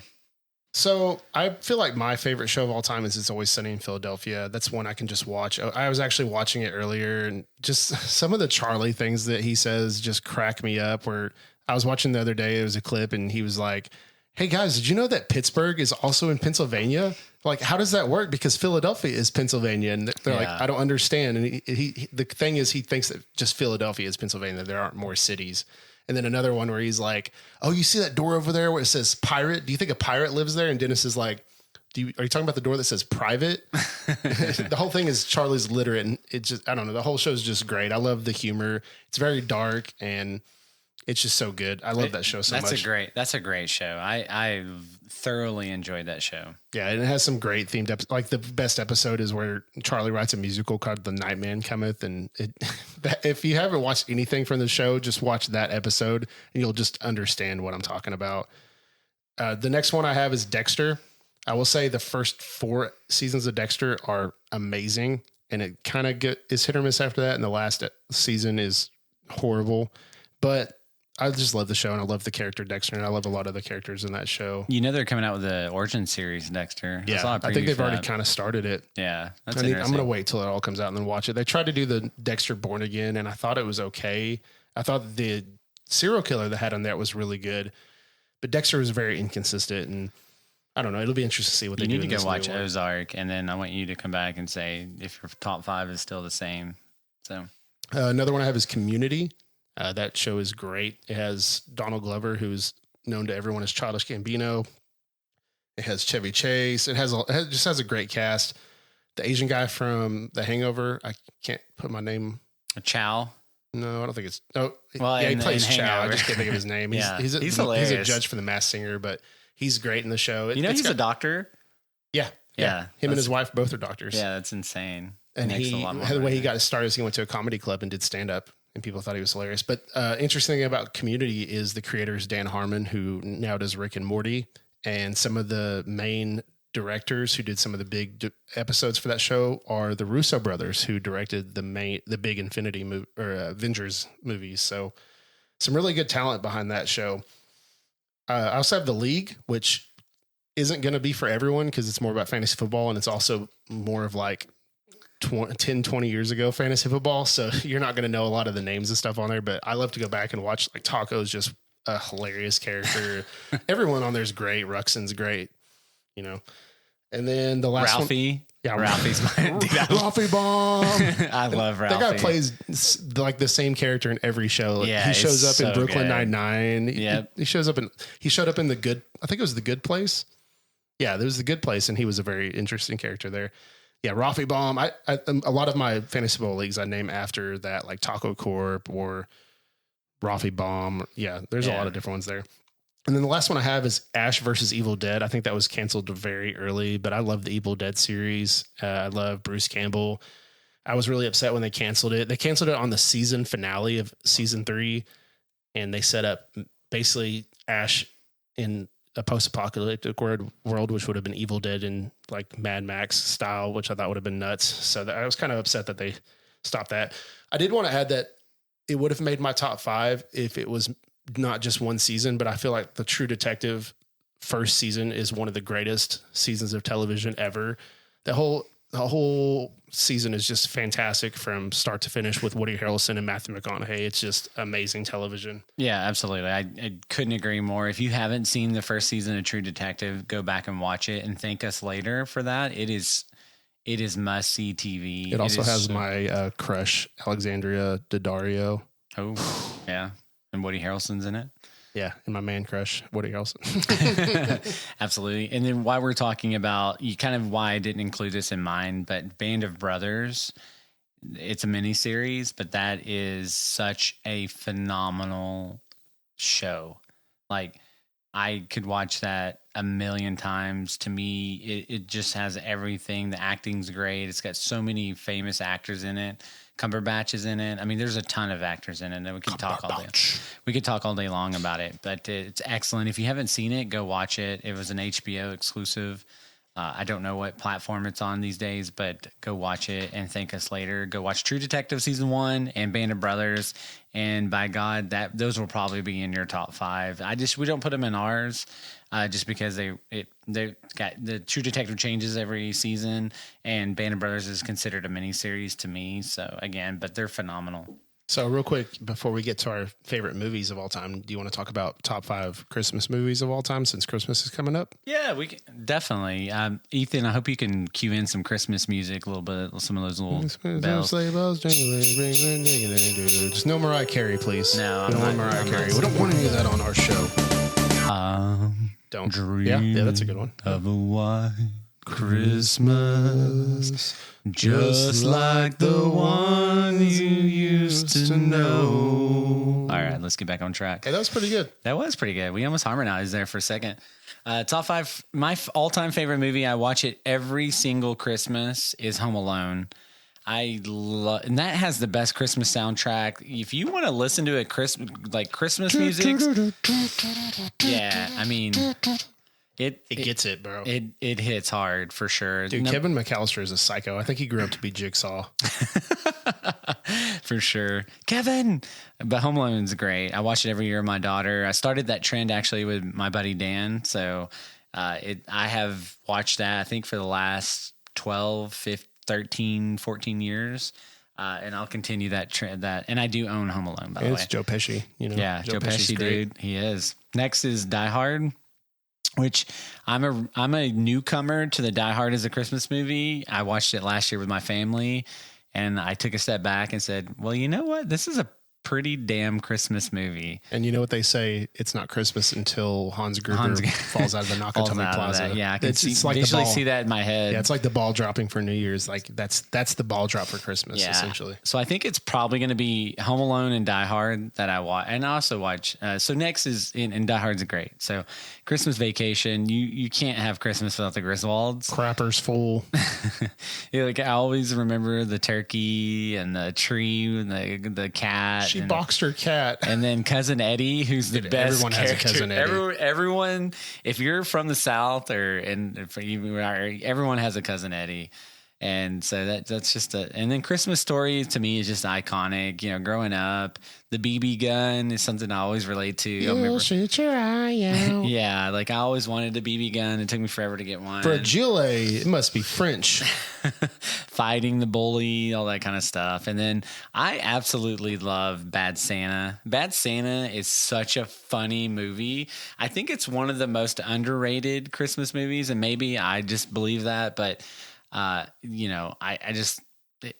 it's just great. Billy Bob Thornton is such a good Santa in that. And it's like so cringe, like not cringy, but it's like so like over the top. Raunchy kind of, but it still touches your heart.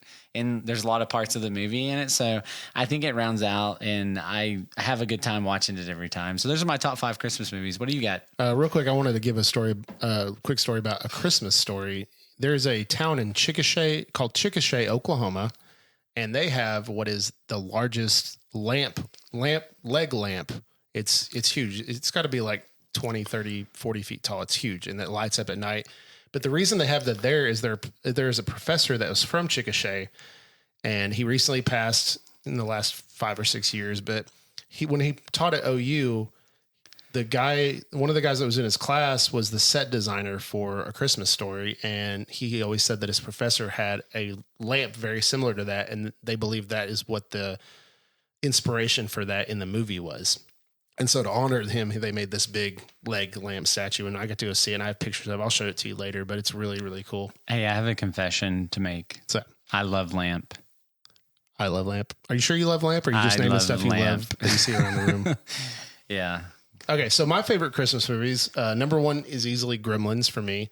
Love Gremlins. I love Gremlins 2.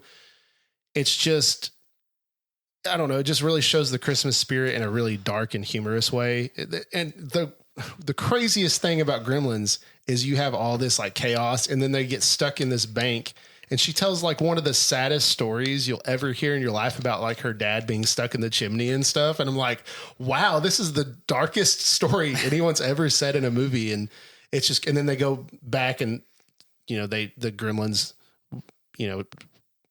what is that called whenever they have their trench coat? Flasher. Yeah, they like Flasher and stuff. And they go to a movie theater and they sing, ha ha, ha ha, it's off to school or off to work. Or, yeah. So that's great. Gremlins is great. I also have Die Hard. We don't have to talk more about that. A Nightmare Before Christmas I have on there. I actually recently got a tattoo of Jack Skellington. That has a really good place in my heart with me and my wife because we're like Jack and Sally. Let's see. I have Scrooged, which is great. Holy crap! I just went blank. Bill Murray. My gosh, I don't know why. Bill, the legendary Murray. You have the legendary movie. You have him on your poor man's Pappy. I do. Yeah, and such an awesome sticker. Yeah, Scrooge is great. And the last one I have is Krampus, which if you haven't seen Krampus, it's fantastic. It's the same director as Trick or Treat, but he does this really good, like dark comedy about not believing in Santa Claus, and it's really good. You should give it a watch. And the opening is like modern day or back in the day, Black Friday, where people just trampled and fought each other over stuff, and yeah, it just kind of shows you the stuff you shouldn't be focusing on and celebrating on Christmas. You should be focusing on family and love and, all that stuff. Absolutely. If we left one off our either one of our lists, we'd love to hear from you too. Comment, let us know if you didn't like our list. I think our lists are pretty awesome though. Gremlins, I think, is a really cool movie. I remember watching that. Please do not. Gremlins after midnight. Please don't put water on them. Which I never got the after midnight thing. So technically, every time is after midnight. So when is it okay to feed them? Yeah, that rule just doesn't make sense. Absolutely, it's just like you can't feed them ever, or they're just going to turn into gremlins. No, but that's a fun movie. I remember watching that as a kid. I'm like, man, they're so cute. And it's like, oh my god, they just multiply and then taking over the whole world. When he jumps into the pool and you just start going, yep, and you're like, oh my god, it's happening. Absolutely. No, that's good. That's a good list. That's cool. It's a little different than mine, but I think nonetheless, it's your favorite Christmas movies. And I think we came up with some really good movies overall. So now we're on to the top 5 greatest movies. Our what we think is our favorite movies, not the greatest movies. Yeah. Because I think that would be a whole other list of what we think is the greatest movies. But so I'll go ahead and start with my top 5. So I have The Princess Bride, which I think is one of the most cleverly written movies of all time. It kind of shaped the way I talk and converse with people these days. If you don't like Christmas Bride, you're a communist. You don't like what? If you don't like Princess Bride. Oh, Princess Bride. I thought you said Christmas Bride. I probably did. I'm not sure. But I meant to say, if you do not like Princess Bride, you are a communist. Inconceivable. I like Psycho, Alfred Hitchcock's version, not the stupid Vince Vaughn one. Don't watch that one. That one's terrible.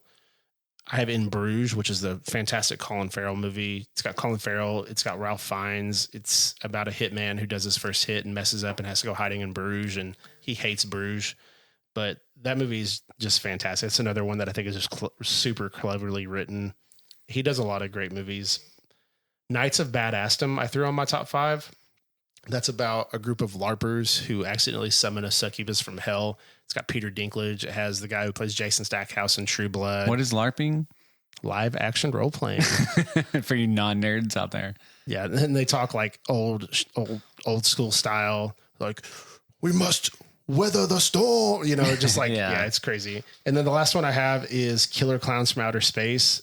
There's a lot of movies that could have made my top 5, so this is really hard for me. And I'm going to try not to talk about my honorable mentions because that would just take up another 20 minutes. But Killer Clowns from Outer Space is probably the most fun movie you'll ever watch in your life. It's just alien clowns coming and just killing you with stuff like cotton candy guns and shooting popcorn at you and having balloon animal dogs chase after you. And they do the shadow puppets. It's really cool. Like, if you never watched the movie, I highly recommend you go check that one out. It's just all around fun, and I could watch it all the time. I'll make a deal with you. You watch Ozark, at least season 1. I'll watch Killer Clowns. That's not fair. You're telling me to watch like 10 hours of television so you can watch an hour and a half movie. The best 10 hours of your life. I don't like that deal. I think, dude, I'll bring over Killer Clowns from Outer Space and a good bourbon. Your wife will love Beth. Or Ruth, sorry. I was going to say she does love Beth. Yeah, she loves Beth. She would love Ruth just as much as Beth. So you should watch it. All right. Anything else to add about your list? No, I'm not going to go into my honorable mentions, although... You got 13 of them? I have a lot of really... Well, because these could be in my top 5. It's really hard, but we can talk about those at another time. Maybe we'll do a top 10 on our 10th anniversary, but we'll see. Yeah. Ooh, our 10th episode. 10th episode. Yeah, 10th episode would be great. 10th anniversary. All right, here's my top 5 favorite movies. Gladiator, number 1. It's been my favorite movie since the first time I watched it. I said, I love this movie. Russell Crowe, Joaquin Phoenix. It has action, love, hate, everything you want. Cody, can I ask you a question? Sure. Are you not entertained? Are you not entertained?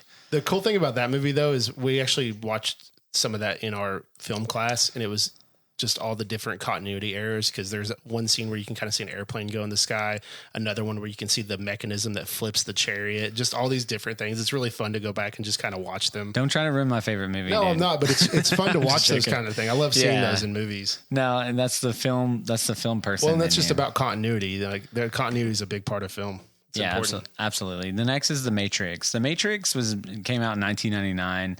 That movie blew my mind. That movie changed the way I think.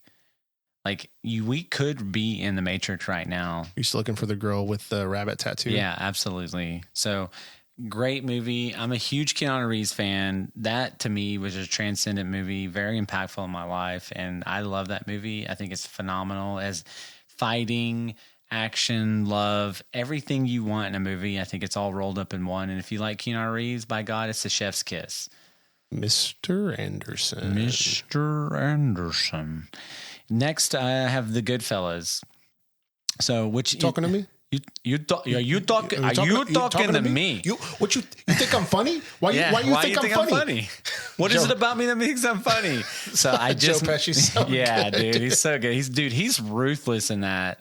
He shoots the kid in the movie, which is the guy from Sopranos. I forgot his name off the top of my head, which is sad because I love Sopranos. I think he just went straight to the set of Casino and just played the same character, because he just seems exactly the same in that movie. 100%. But like, you put your foot on the table? Yeah, and I told that story about Ray Liotta. Ray Liotta actually died on my birthday. I remember that whole story I told. Now I was your actually birthday's just ruined forever. I know. In 2022. No more birthdays for Cody. Yeah, totally. That's why I was so sad. One of my favorite actors of all time in my favorite mom movie died where I was in the Dominican Republic on my birthday. So, interesting story. But nonetheless, Goodfellas is great. I watched it with my fiance, made her watch it. She loved it. It's so good. It has everything you want. I know everyone wants to Godfather it up, because Godfather is probably the top 5 favorite best movies of all time. But Goodfellas is my favorite mafia movie. It's got Robert De Niro and Joe Pesci are just... It just doesn't get much better than that. If you put those two in a Scorsese movie, it's going to be gold. Yeah, and Martin Scorsese. I mean, come on. One of the greatest producers of all time. One of the greatest directors of all time. Directors is what? I mean, I guess, is he a producer and a director? I'm sure he probably produces some, but he definitely directs and for sure. You can correct me on that. Next is Pulp Fiction. Pulp Fiction, Quentin Tarantino. There's so many good people in that movie, but that movie is something. Every time I watch it, I'm like, oh my God, this is so good. It's well written, and also it has some of the most memorable scenes in the whole movie, because you have the wallet scene in the cafe, which also has Tim Roth. Yeah, he's a great actor. Samuel Jackson. The wallet says "bad mother effer," and it also has the Royale with cheese scene. It has the shooting the guy in the back seat scene. Has the EpiPen scene. There's the Bible verse scene where there's the awkward. They're saying the Lord's Prayer and they murder that dude. Yeah, it's the briefcase, and everybody's always like, "Oh, what's in the briefcase?" Yeah, but I mean, dude, that movie is just iconic. The freaking dancing where they're doing the John Travolta dance. Yeah, I've done that dance myself. Like, that movie it never disappoints. And then last but not least, oh my God. And I watched this movie today because I wanted to remember how great this movie was. Shawshank Redemption. That movie is so damn good. I wish I could say Andy Dufresne won that day. I wish I could say that he had won. New fish. That movie has everything you want. Morgan Freeman basically narrates the movie, which, if you haven't heard him narrate something, if you've ever watched any movie in your life. Yeah, absolutely. I mean, his voice is I hope. Well, he literally plays God in Bruce Almighty, because he just has that kind of voice. I was just going to say, like, if that's probably what God's voice sounds like. It's Morgan Freeman's voice. God gave him Welcome his voice. to heaven, Cody. Yeah, absolutely. So it's insane. So Mr. Wayne. Those are my top 5. I think they're all, I would stand by any of those movies. I think they're all phenomenal. And if you haven't seen any of them, go out and watch, and then you can comment and disagree or whatever. And we'd love to hear your top 5 too. I think it's good. If we left anything off the list, there's so many good movies. There's so many movies I wanted to put on there, like Inception. Catch Me If You Can. I'm a huge Leonardo DiCaprio fan. Tom Hanks, Saving Private Ryan. I was like so trying to push something off.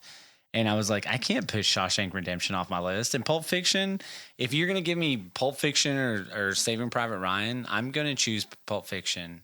Like if you said, hey, you get one movie to watch, you got two choices, and you're going to die tomorrow, I'm going to choose Pulp Fiction. So those are my list. Christoph Waltz really, really pushes it for me when it comes to Quentin Tarantino, because that's two of the greatest movie characters that he did, which was Inglourious Basterds and Django Unchained. He won Oscars for both those roles. Oh yeah, those movies so he's just excellent. very mesmerizing. So I love Pulp Fiction, but I see myself gravitating more towards Inglourious Basterds and Django Unchained, just because he's just so good. And also Django has Leonardo DiCaprio. Absolutely. I don't know. Django is so good. And that's the thing with Quentin Tarantino is he makes so many great movies and he makes so many memorable characters. And it's really cool for someone who didn't have, experience. He just worked at Blockbuster and he wanted to make movies. So it just means you don't have to go to school to learn all this stuff. You can, if you just have a dream and passion, you just go for it. Passion can fulfill a lot of its purpose, right? Passion and purpose, you can accomplish anything you want to if you put your mind to it. And that's a perfect example of it. So, yeah, so that'll round out my top 5 favorite movies. So, did we miss anything else on Pop Culture Pour? No, I think we're good on Pop Culture Pour. All right. What I think you have some stuff for Neat and Balanced, right? We're on Neat and Balanced? Yeah, Neat and Balanced. So we're going to talk about 5 supplements that you should be taking and why you should take them. So let's go ahead and go through those. And I'm going to try to be quick because we've been talking quite a while. So number 1 is creatine.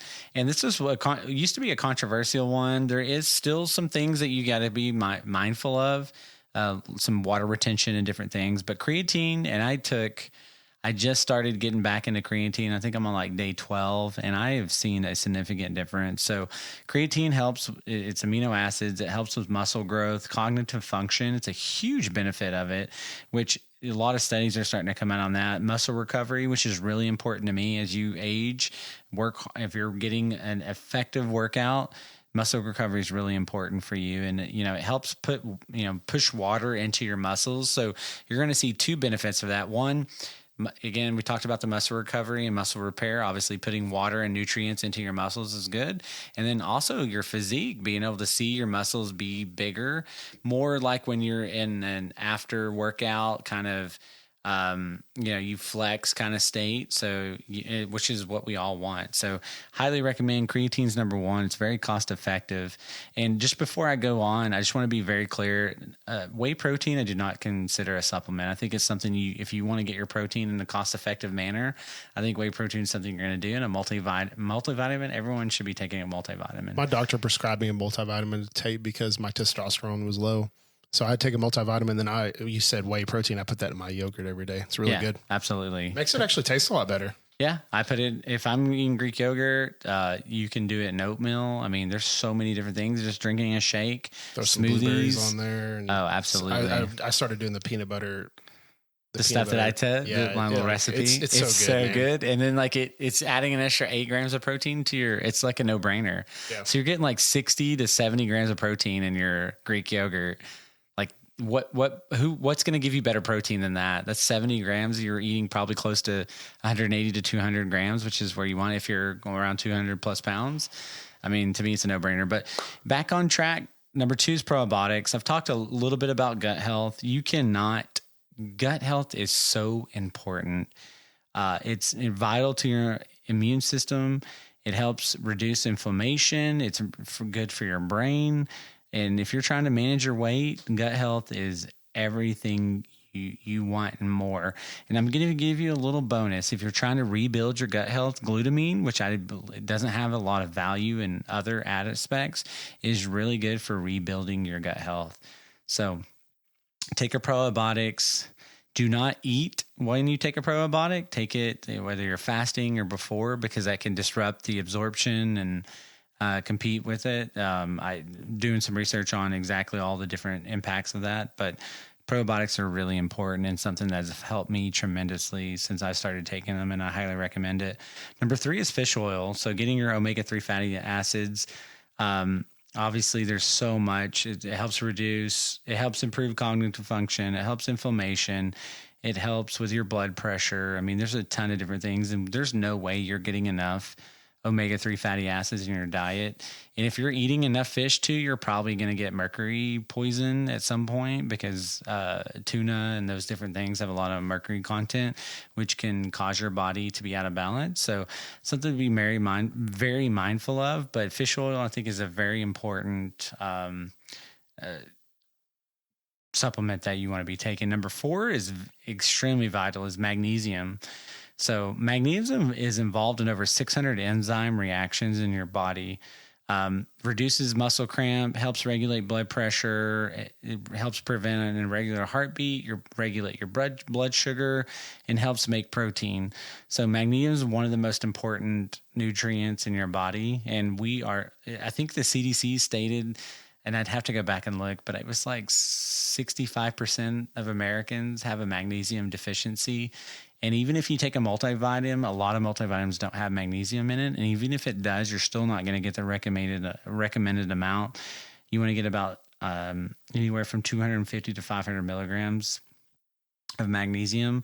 So I can't remember. I was telling you, I think that the other day, I can't remember the last time I had a muscle cramp since I've been taking a magnesium supplement. I get them in my feet a lot, and so I have to stand up. Like when I'm sleeping, it really freaking annoys me because I'll get the worst muscle cramp just in the middle of the night, and I'll have to jump up real fast. But that's the only place I get muscle cramps. Do you take magnesium? No, but okay. It's just in my feet. I used to get them too. Else. I used to get them in my feet and my calf. Because I don't get them in my calf. It's mostly my foot, but it is super annoying. I don't know. Yeah, so magnesium is really important in your body, and I promise you will see a difference in taking it. And it's not that expensive of a supplement. You can spend like $12 to $15 and get magnesium. So highly recommend, definitely take it. And then there's a couple of different ones that I wanted to talk about, but I took multivitamin out because you just should take one. You need to get one. And then the whey protein. But vitamin D is so important for your immune system and bone health. In the winter, you're just not getting a lot of sun. Vitamin D is created for getting interaction with the sun. So I would highly recommend you take vitamin D. I think it's extremely important. So those are my top 5 supplements for Neat and Balanced that I think you should be taking, and why. And I take all of these, and I do definitely see the benefits from it. So and if an extra bonus one, electrolytes has really changed a lot of me recovering, staying hydrated. So electrolytes are really important, and not the liquid IVs that have 1,000 grams of sugar in them. I do the sugar-free ones. Yeah, sugar-free ones, or LMT is a really good brand. I just bought, I can't even think of the name. I'll have to post it in the comments. I just bought a whole bunch off of Amazon. I've been taking it, but I have helped recovery and improve so many different aspects just taking more electrolytes. I do fasting. If you're going to fast, you need to be taking electrolytes. It's extremely important with helping recovery and staying balanced through your fasting stages. So that's Neat and Balanced. What we'll conclude. And now we're going to head over to Last Call. Last Call with the Bourbon Nerds. Last call, guys. What do we have for last call, Cody? Well, I want to first start out a little different. One, I want to say Merry Christmas and Happy Holidays. Happy Hanukkah to our Happy Hanukkah. Absolutely. And I hope you get to spend time with your family. I hope, you just get to enjoy time and experience just ending the year, reflect on everything that went well. Yes, there's probably things that went bad in your life, but we have so much to be thankful for. And no, this is not Thanksgiving, but it's just a great time of the year. I love just people being in the holiday spirit. I went out yesterday to Say One Brewery in Denison. If you haven't been there, you like beer, they have really good beer and good pizzas.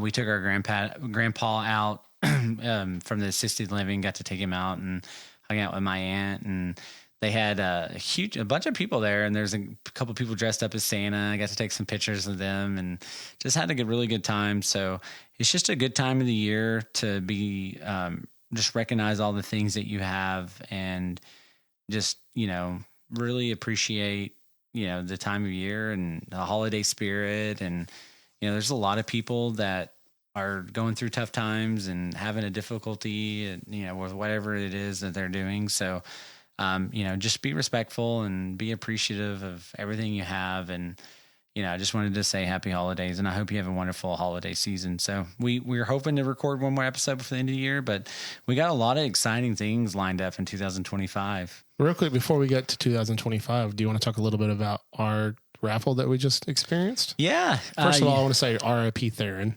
Yeah, absolutely. Our buddy did not win. He had the most tickets, 18. And he has the worst luck. He has the worst luck. I feel terrible for him, but he did trade for George C. Stagg. And, and he scored. He got Russell's 15 and flipped it and all that good stuff. So, good, more power to him. But I won a Russell's 13 bottle at Apollo in Denison. It was a phenomenal event. Alex does the drawings from Someone Say Whiskey, which is a phenomenal guy. Makes those things fun. Manny and his Gary, that do the liquor stores, Apollo. They have one at Whitesboro, and then Grapes and Grain. Great guys, do great events. So. Even Fathead won. He got pretty early. Got him a Weller single barrel. Yeah, Weller single barrel. So absolutely. What did you win? You hit the lottery. I got number 5 overall. And I'm just standing there because they called another number, which the number 3 guy almost didn't take the George T. Stagg. And I was just like, oh, that would have been weird if he would have passed that up. But the way that some of the raffles have been going, I'm like, wouldn't surprise me if he took a Weller or something. So the girl's sitting there and I'm just eyeballing this Thomas H. Handy. And I'm like, if she does not take this Thomas H. Handy, I'm just snatching it. And she goes and reaches for the Russell's 15, picks it up, and I just go over and I swoop in and I get my Thomas H. Handy BTAC level bottle. I can't remember what I was trying to say. Awesome. It's delicious. It's in my top 5 allocated. Like, I love the Thomas H. Handy. And Cody's probably going to be owning it soon. Yeah, we're trying to facilitate a trade. We're working on it. He's twisting my arm over here. He's more of a rye guy, and so I think he'd appreciate it a lot more. And I understand it's a BTAC, but I'd rather have something that I'd actually want to open and enjoy. I'm kind of nervous about trying the Handy, and I think I would like it. I think I would like something else maybe better, but no, I could be wrong. They said the 23 is one of the best handies that is released. So absolutely, and I would stand by that. I drank that in Tucson, Arizona. I had it at Whiskey Cakes in a blind. It won. It beat Sazerac 18. It beat Van Winkle 10 year, and it beat 1924, which is a really good pour. It's kind of crazy that it beat the Sazerac 18 because it's only like a 6-year-old. It blew rye. Sazerac 18 away. I wonder why. I don't know what it is. I don't know what's wrong. Because he said he tried Sazerac 18. He wasn't impressed. I don't know what's wrong with Sazerac 18. And that's a $1,200 to $1,300 price tag on the secondary market. I don't know. I'm not buying it. It's kind of wild because it's the only BTAC that isn't double digit age. Yeah. So I don't understand what it is about that or why it's so good, but not sure. It's pretty wild. So yeah, we have some cool things coming up in 2025. We have an interview set up at the end of January to go to Ho Chi Town, and we'll stay at my family's cabin and we'll get some cool videos there, but we're going to interview this gentleman named Rod who works at the distillery. I don't want to say his title because I'm not 100% sure on the title now, but we'll have that for whenever we come to the time. I just don't want to misspeak.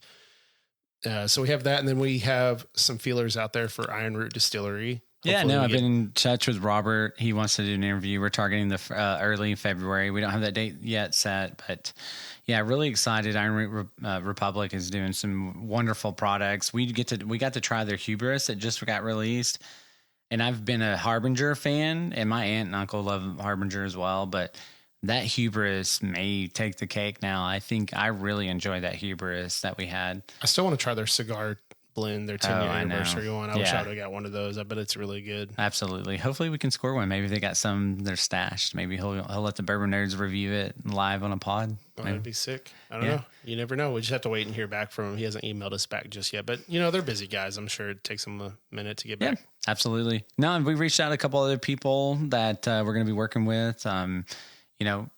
Randy Sullivan. Yeah, Randall Sullivan. Randall. Yeah, he does like to go by Randy. Yeah. Yeah.